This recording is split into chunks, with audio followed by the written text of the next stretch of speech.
Ang aking pong pag-aaralan ngayong umaga pong ito ay hango po sa Matthew chapter 8, verse 5 to 13.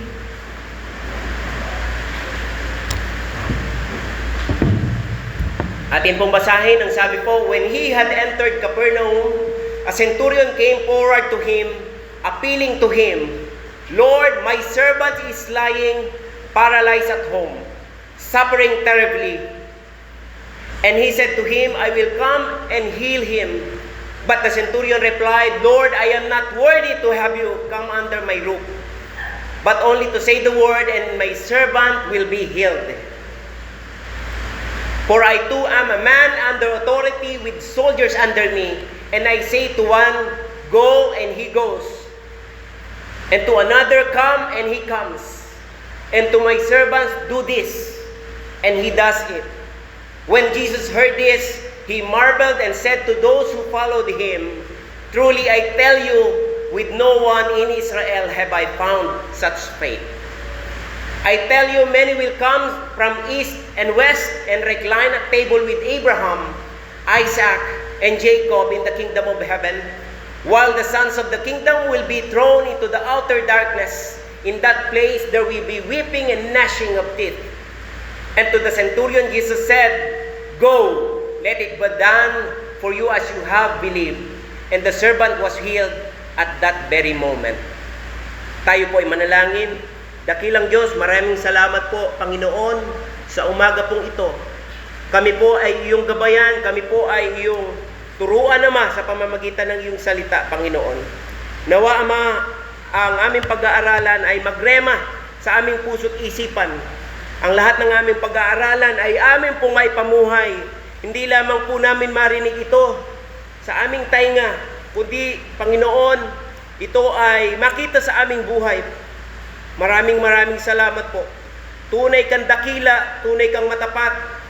Ikaw lamang ang Diyos na pwede naming asahan sa lahat ng oras. Ikaw ang Diyos na makapangyarihan. Maraming salamat po. In Jesus' name we pray. Amen. Amen. You may take your seat.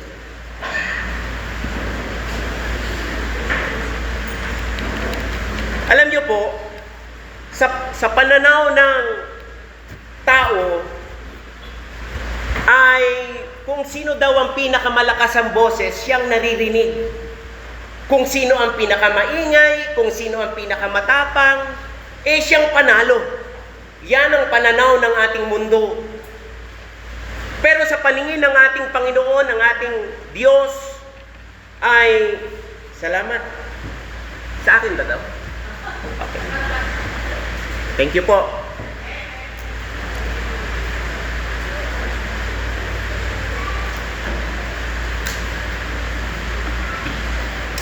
Kung sino daw po ang dominante, ay siya pong pinakamalakas.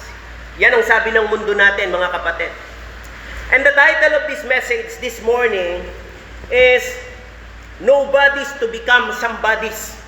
Alam niyo po, sa harapan ng Panginoon, wala naman talaga tayo eh. Wala. Kaya nga sabi ng Book of Isaiah, tayo daw ay maruming basahan. Yan ang sabi ng Panginoon para sa atin.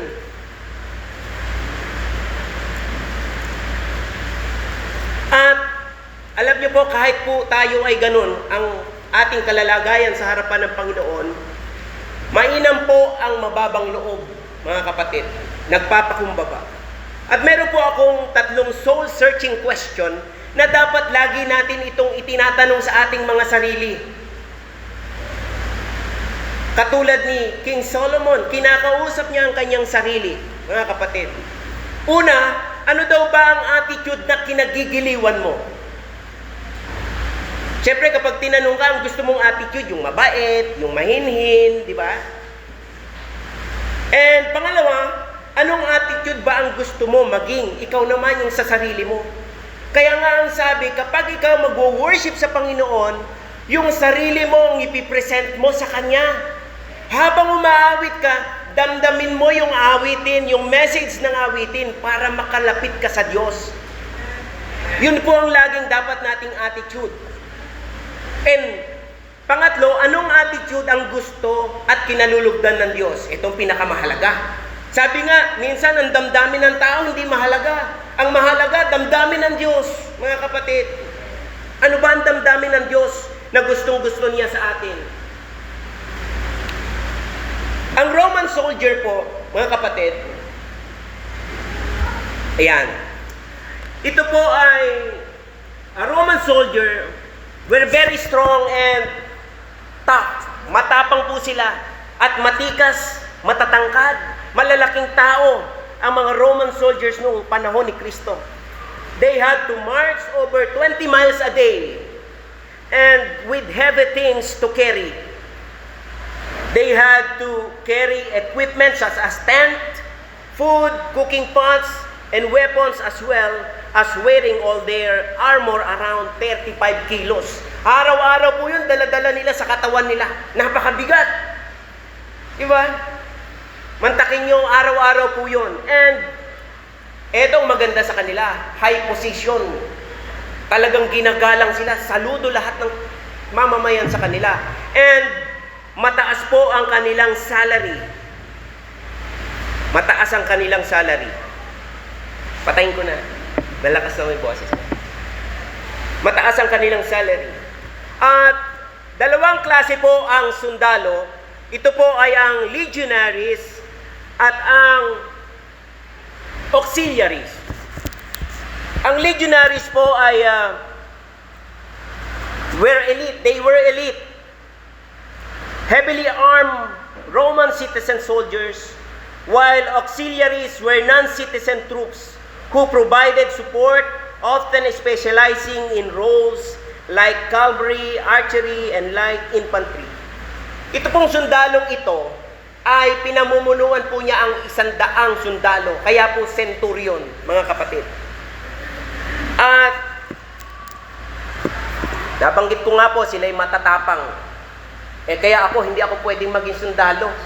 Baka biglang may lumabas na bubwit biglang lumabas ang, di ba? Sila po, hindi po sila nagugulat. Hindi po sila walang tigatig po sa kanila, mga kapatid. Malalakas po ang kanilang loob at buo ang loob. At kapansin-pansin na ito pong quality ng soldiers na ito o yung ugali niya, yung kanyang attitude, nakapukaw sa atensyon ng Panginoong Hesukristo. At lagi po nating tandaan, kapag tumigil ang Panginoong Jesus at binigyang diin ang isang taong nakilala niya, bigyang diin din natin. At mahalaga po ito, mga kapatid. At ang sundalo po ito ay the Roman soldiers. Yung disadvantage lamang po sa kanila, kahit na sila ay may sakit, kahit na maganda o pangit ang kanilang pakiramdam, kailangan po nilang lumabas, makipag-away, makipagdigma, kahit ano pong sitwasyon ang meron sila, mga kapatid, hanggang kamatayan. Atin pong pag-aralan kung ano ang nakita at pinapakita ng Panginoong Hesus sa centurion na ito o sa sundalong ito. Una, compassion of the centurion. Alam niyo po, lahat ng tao may problema. Taas po ang kamay ng walang problema. No, wala. Lahat meron. Even mga matataas na tao, actually, kung sino pa nga ang mataas ngayon, mas maraming problema. No? Sa Senado, ang hirap. Ang hirap. Napakaraming problema. Itong centurion na ito, itong soldiers po na ito, ay may problem siya sa kanyang kasambahay. Ang sabi po, when he had entered Capernaum, a centurion named forward to him, appealing to him, Lord, my servant is lying paralyzed at home, suffering terribly. Alam niyo po, ang Capernaum, dito po, taga rito si Peter. At dito po, malapit po dito ang Sea of Galilee, lagi silang nangingisda. Kaya nagtagpo itong soldier na to at ang Panginoong Hesukristo. And from the human point of view, the soldiers ay may mababang loob, mga kapatid, sa kanyang mga nagsasakupan. Alam niyo yon, yung tauhan niya, meron siyang loob, na alam niya yung tauhan niya may sakit, kasambahay may sakit, pero gusto niyang gumaling. Yung iba kasing amo, walang pakialam. Basta sa tauhan niya, bahala ka, mamatay ka. Pero ito po may loob, mga kapatid. May loob siya. And no partial means between the elder Jews and himself as a Roman soldiers. Walang pagtatangi po. Walang pinipili. And tender master and a generous neighbor. Ilan ba sa atin po, mga kapatid, ang may ganitong karakter o attitude? Meron tayong awa, meron tayong merciful ka sa mga taong nangangailangan, sa mga taong may sakit o yung nasasakupan mo. At ang problema ng senturyong ito ay yung kasama niya sa bahay. Siguro, malamang hindi makapagtrabaho ng maayos, imbes na mag-forward ang kanilang mga ginagawa, laging nalilate kasi merong sakit eh. So, di ba ganun? Pag meron kang kasama na nahihilo, di ba? Parang hindi ka magandang pakiramdam, nadadamay ka. And ang pinakamagandang nangyari po dito, the centurion welcomed Jesus in his life. Alam niyo po, pagan po ito, yung centurion na ito. Pagan siya. And how about your Jesus? Araw-araw po ba wini-welcome niyo si Jesus sa araw-araw? O kada linggo lang po? Mga kapatid. At sa ating mga bisita, na-welcome niyo na ba si Jesus sa inyong buhay? At ngayong umaga po ito, lagi ko pong sinasabi, hindi po aksidente na ako po'y nakatayo dito at nagsasalita sa inyong harapan. Ito po ay will ng Lord, will ni Yahweh, na ako'y magpagsalita sa inyo at makapagturo. At nawa po, hinihingi ko lamang po ang inyong sandali, ang inyong pakinig, na ako po inyong pakinggan, sapagkat ito'y mahalaga, ito ang salita ng Panginoon.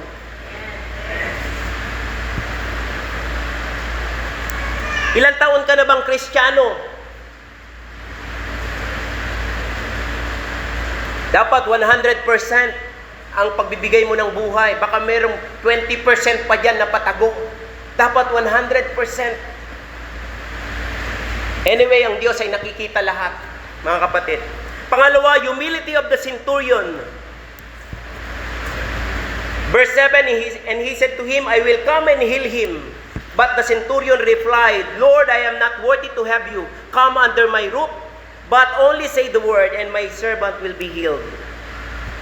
Alam niyo po, eto maganda sa katangian ng Panginoong Jesucristo. Siya ay laging available for us. Available siya, mga kapatid. Available siya. Available siya kahit sa kanyang kaaway. Actually, hindi niya ito dapat pansinin eh. Dahil pagan ito. Itong mamang ito. Kahit na hindi ka faithful sa Panginoon, available pa rin sa iyo si Jesus. Available pa rin ang Diyos sa iyo kahit hindi ka faithful. Oo, maaaring dayain mo ang iyong sarili. Dumadalo ka sa gawain. Pinapamalita mo ang ebanghelyo, pero ang puso mo hindi 100% sa Panginoon. Pero ikaw ang nakakaalam. At handang-handang ibigay ni Jesus ang kanyang oras. Every time, anytime. Ikaw, ano bang kaya mong ibigay sa Diyos? Actually, hindi naman tayo buong araw ng linggo na nagwo-worship. Oras lang, 12, kainan na, 1, iba na ang gagawin, di ba? Minsan nga, nakaupo ka dyan, iniisip mo, napatay ko ba yung sinaing? Nabunot ko kaya yung naiwan ko yata sa bahay. May kahati pa ang Diyos sa atin ngayong umagang ito. Naku, baka umulan yung sinampay ko, baka maabutan. Di ba ganon? Hindi 100% ang pag-iisip natin. Dapat po ibigay natin sa Panginoon. Ibigay natin.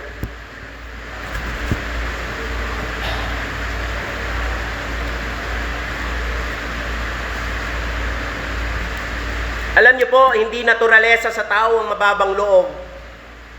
Hindi naturalesa sa tao ang mapagbaraya. Ang ugali po ng tao ay mainipin. Kaya nga pagpila sa ayuda, naku po, nagmamadali, nakikipagunahan, nandadaya pa sa pila. Hindi natural natin yon. Di ba? Pag mag-aabang ka ng jeep, ang tagal naman ng jeep. Pero pag hindi ka naman nag-aabang ng jeep, may dumarating, sakay, sabi sa'yo, hindi ako sasakay. Di ba ganun? Tapos pag pila sa fast food, sa Jollibee or McDonald's, di ba? Ang tagal-tagal mong nakapila, pagdating mo sa counter, saka ka palang mamimili. Di ba? Yung nasa likod mo, nainip na. So wala tayong pasensya, mga kapatid. Ngayon nga, baka gusto nyo nang umuwi. Hindi naman. So alam nyo po, sama-sama tayo maglingkod sa Diyos, sama-sama tayo magpuri sa Diyos. Lagi ko pong sinasabi, habang nakaupo kayo dyan at nakikinig kayo sa akin, ang inyong kaluluwa ay nagwo-worship sa Diyos. Yes! At ang bawat hininga ninyo, habang umaawit kayo, katanggap-tanggap sa Diyos yun. Eh sino bang inaawitan mo? Yung katabi mo? Hindi, ang Diyos! Mga kapatid, lagi po nating palalahanan ng ating mga sarili na ganun lagi ang ating attitude. Every time na pupunta tayo dito, Sunday, Wednesday, ang Panginoon ang aking inaawitan, ang Panginoon ang aking pinaglilingkuran. Dahil sa Kanya naman lahat, from head to foot. Kahit ang buhok mo, alam nga ng Panginoon yan ang bilang yan. Sa akin, mabibilang nyo.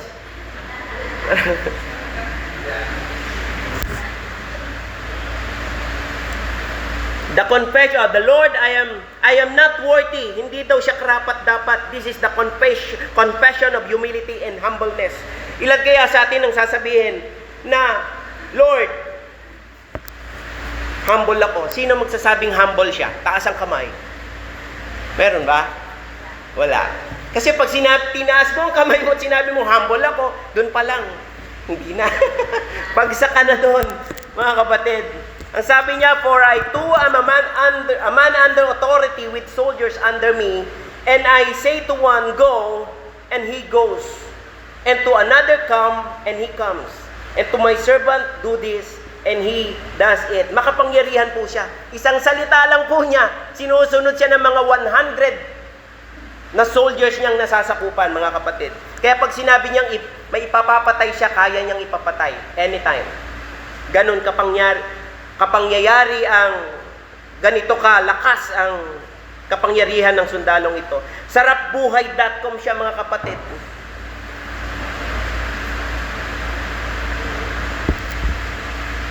Pwede naman po siya ang mag-utos. Hoy, sunduin mo nga yung Jesus na yan, yung Yeshua na yan, pagagalingin yung, para pakiusapan ko siya na paggalingin yung aking kasambahay. Pero hindi, siya mismo yung lumapit, mga kapatid. Kaya alam niyo po, ang paglapit sa Panginoon, personal. Hindi po ito pwedeng may chaperon ka. Hindi po, personal. At ang humility at ang pagmamahal, minsan tangible talaga. Nakikita na, nahahaplos, nahahawakan, nadarama. Hindi mo kasi po pwedeng sabihin, mahal mo ang asawa mo, hindi mo naman iniintrigahan ng pera. Diba? Sasabihin mo, mahal mo ang mga anak mo, hindi mo naman pinag-aaral. Diba? So kapag sinabi mong mahal mo ang isang tao, meron yan tangible, mga kapatid. At pag humility ang pag-uusapan, tangible din yan. Talagang nakikita. Humility, ito ang isang bagay o isang salita na napakahirap para sa tao, para sa lahat. Napakahirap. Number 3, at panghuli, faith of the centurion. Ang sabi niya, but only say the word and my servant will be healed. Hindi po bibig ng centurion ang makapangyarihan, ha? Meron po kasi kaming member, nagpa-pray. Pastor, pag-pray mo nga, walang collection yung aming DPWH po sila. Nung hindi pa sumabog yung, parang, I think, 15 million yung kanyang koleksyon, hindi dumarating. Pastor, pag-pray mo nga, pray tayo. Lord, sana po, dumating yung yung collection. Pagtalikod ko, after 1 hour, tumawag daw ang land bank. Available na raw ang cheque. Ganon. Pero, sabi niya, oy, Pastor, lagi niyo kaming papapray. Walang kapangyarihan ng aking bibig. Ang may kapangyarihan ng Panginoon, hindi po ako. At hindi po ang bibig ng centurion ang may kapangyarihan. Minsan nagpe-pray tayo, sasabihin natin, I'll declare, ganyan. Tapos, I rebuke you, Satan. Go to the bottomless pit. Bakit nakakausap niya si Satan? Baka naman kakampi niya. Kaya, bakit nauutusan niya? Hindi mo siya kayang utusan. Mga kapatid, kahit ang Diyos, hindi mo kayang utusan. Hindi nababago ang layunin ng Diyos sa iyo sa pamamagitan ng panalangin mo, kundi ikaw ang binabago ng panalangin. Ikaw, mga kapatid.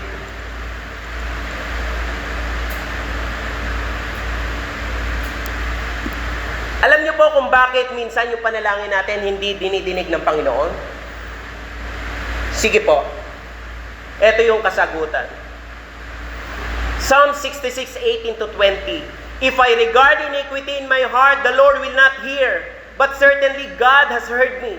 He has attended to the voice of prayer.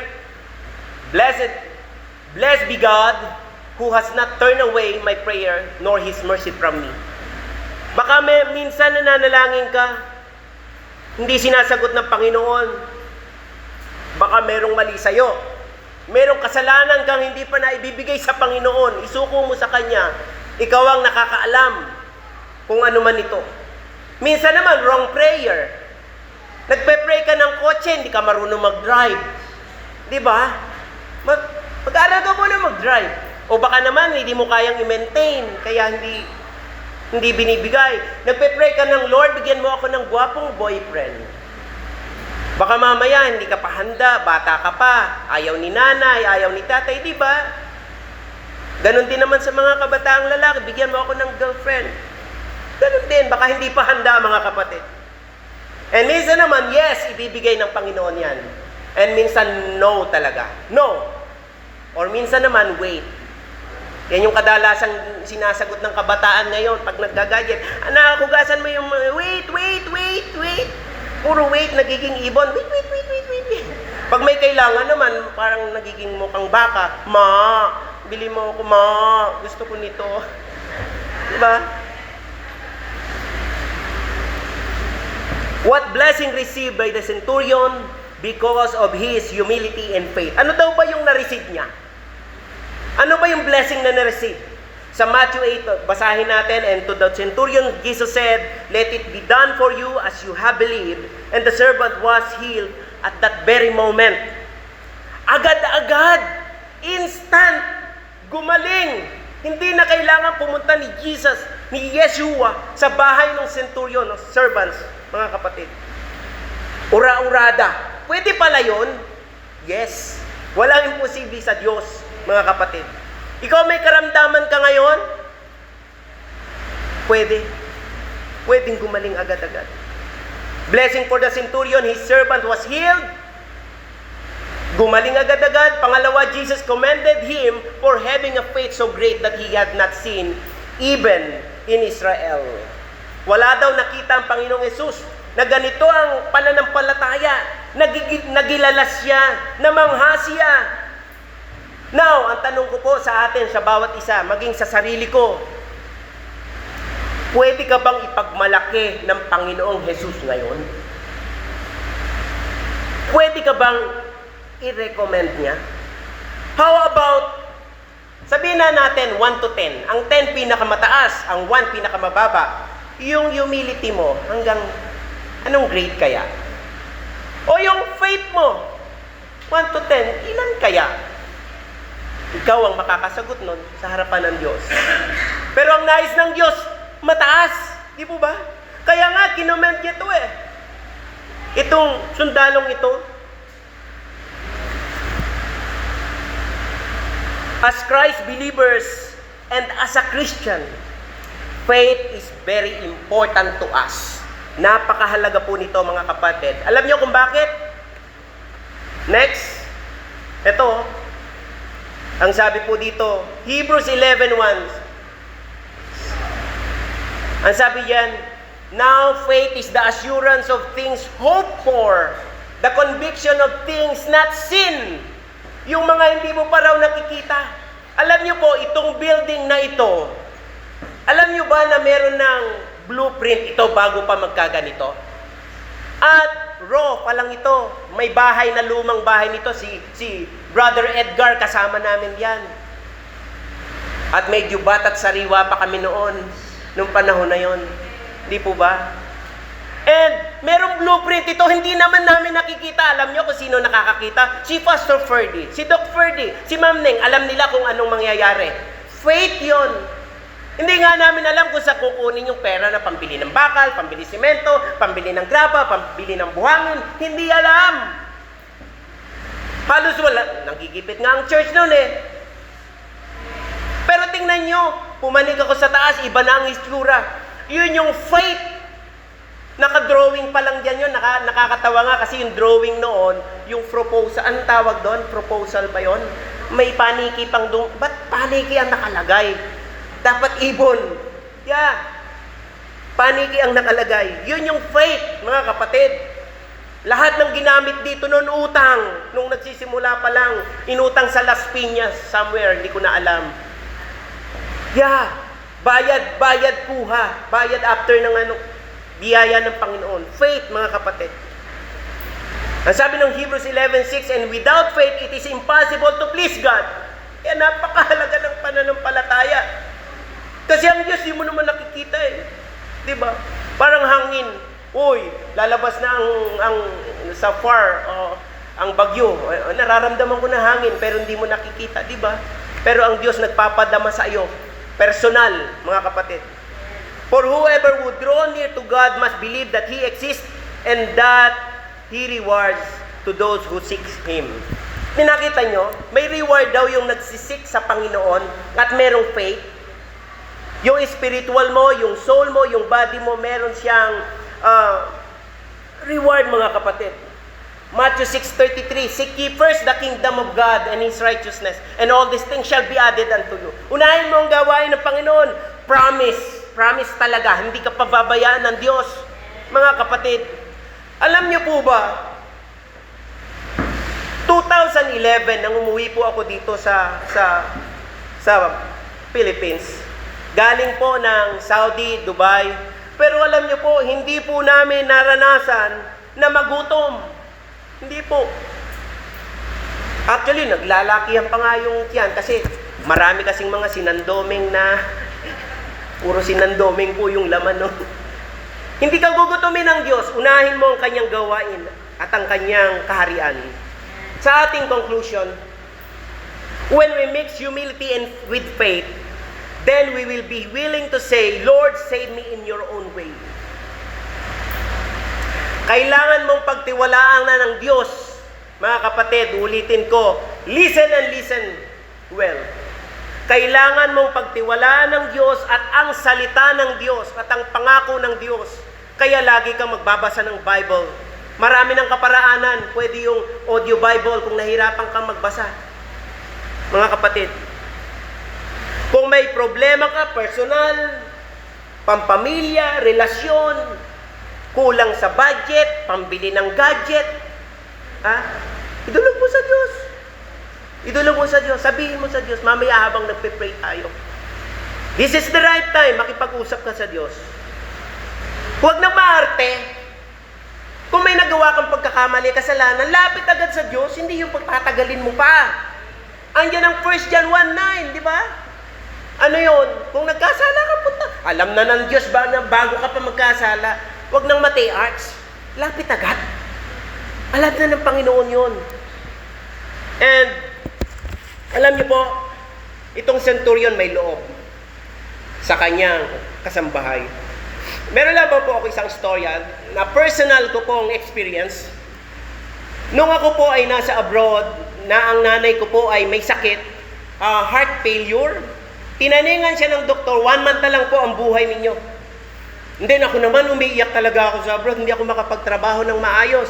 Nagtatrabaho ko sa cargo company.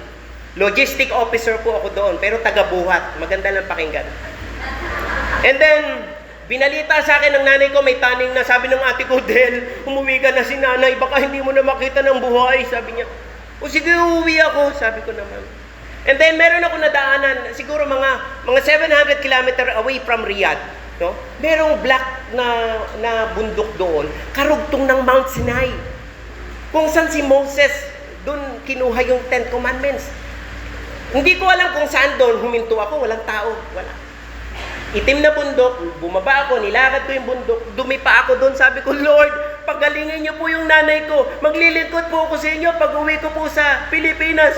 Sabi ko, kasi gusto ko po siyang makita ng, kahit po siguro 2 years na lang, Lord, makita ko lang siya, okay lang yon. Sabi ko, Lord, alam mo yon, nakikipagkaisa ka sa Diyos, yung wala ka na talagang matakbuhan, yung walang-wala ng pag-asa. Kasi sinabi ng doktor, and then umuwi po ako, ayan po yung nanay ko, buhay pa din, ayan. At sinabi ng doktor, sabi niya, Corazon Reyes, ito pong sakit ninyo, meron na lang po kayong 1 buwan. Ito po yung pong inyong puso, may nagbabara. Yung pong inyong lahat negative. Yung nanay ko daw, gumaganon sa upuan. Alam niyo nangyari? Maling Corazon Reyes yung kasunod. Biruin mo dalawang pangalan, Corazon Reyes, mali pala. Sabi sa kanya, Mami, okay po yung kalusugan ninyo, okay po siya. Pambirang doktor na to, mali-mali. Demanda kaya natin ngayon. Nakita niyo yung himala ng Panginoon, pwedeng mabago ang lahat. Kaya kung ano yung pinagdadaanan mo, sabi niya, your word is enough for me. Sabihin ng ating lahat, basahin natin, your word is enough for me. Salita mo lang, enough na sa akin, Panginoon. Meron pa po dito po ako magwawakas. Meron pong mag-ama, o meron pong, alam niyo yung flying trapeze, yung mga sa circus, diba? Merong magaling doon yung nagbibisikleta. Bisikleta, tumutuloy siya sa cable. So, gumagano'n siya, gano'n, palakpakan yung mga tao. Sabi niya gano'n, sino bang gustong sumakay sa akin? Sabi niya, huwag na. Nakakatakot kaya yung mahulog ko, walang sapin walang salong. Merong bata ako, sabi niya. Sumakay yung bata. Waliwa, kumanan. Palakpakan yung mga tao. Tinanong nila ngayon yung bata, saan ka kumukuha ng lakas ng loob? Bakit ang tibay mo? Nakakatakot kaya yung ginawa mo. Sabi ng bata, paano ka matatakot? Tatay ko yung nagbisikleta. Diba? Ako wala na akong tatay, namatay siya August 8. Pero may tatay ako sa langit.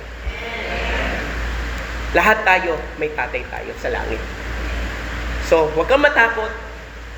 Ang Diyos hindi tayo pababayaan. Promise! Ako nga, nagpa-promise ako Yun ang promise ng Diyos sa atin kasi. And, 1 Peter 5:5, likewise you are younger, be subject to the elders, clothe yourself, all of you, with humility toward one another. For God opposes the proud, but gives grace to the humble. May advantage daw po yung nagpapakumbaba. Yung may mababang loob. Alam niyo po kung ano yon? Eto, basahin natin. Matthew 23:12. Ang nagmamataas ay ibinababa at ang nagpapakumbaba ay itinataas. At habang nakikita mo na hindi ka karapat-dapat sa harapan ng Panginoon, mas malamang na malamang, mas lalo kanyang gagamitin. Opo. At pagpapalain. Luke 14:12, sapagkat ang nagmamataas ay ibababa at ang nagpapakumbaba ay itataas. And John 1:3, all things were made through Him, and without Him was not anything made that was made. Mga kapatid, huwag po nating kalimutan, ang pinakasentro ng lahat ay ang Panginoong Jesucristo, ang ating Diyos, Yeshua, Yahweh. Siya ang sentro ng lahat, mga kapatid, hindi ikaw. Baka isipin mo, ikaw ang bida. Hindi. Kahit ang Jollibee, hindi bida yan. CR lang katapat yan Ang Panginoon, ang pinakasentro, mga kapatid. Pinakasentro. At sabi nga ni John the Baptist, He must increase, I must decrease. Siya dapat na maitaas. For by Him all things were created in heaven and on earth, visible and invisible, whether thrones or dominions, or rulers, or authorities, all things were created through Him and for Him. Lahat ng bagay dito sa mundo at yung mga planeta hindi pa natin nararating, ginawa yan dahil sa Panginoong Jesus. Dahil siya ang dahilan, mga kapatid. This soldier, compassionate, humility, at meron siyang pananampalataya. All of this will happen because of God. Hingin mo sa Diyos yung pananampalataya. Hingin mo sa Diyos yung humility mo. Hingin mo sa Kanya. Magpatulong ka sa Kanya. And God is the most highest authority over us. He is powerful. He is holy. He is a sovereign God. Hallelujah, Yeshua. Hallelujah, Yahweh. To God be the glory. Tayo po ay manalangin. Sige po, ituloy natin. Lord, salamat po sa pagkakataong ito. Panginoon, yung salita mo, enough na sa amin. Kung ano man yung pinagdadaanan namin ngayon. Salamat po, Panginoon, sa iyong awa, biyaya, at habag. Matagal mo na kaming pinagpapasensyahan, Panginoon. Lord, salamat po. Kayo na po ang bahala sa aming buhay. Sa lahat-lahat. Hindi naman namin alam, Panginoon, kung anong susunod na kabanata ng aming buhay. Ni ang bukas, Panginoon, di namin alam. Ang isang malinaw lamang sa amin, Ama, yung word mo, yung salita mo, yung pangako mo, ito yung aming pangahawakan, Panginoon. Wala naman kaming may pagmamalaki sapagkat ikaw ang Diyos na makapangyarihan. Ikaw lamang, wala nang iba. Sinusuko ko ang lahat sa iyo, Panginoon. At Ama, lahat ng may mga pangangailangan, Lord, salamat po. In Jesus' name,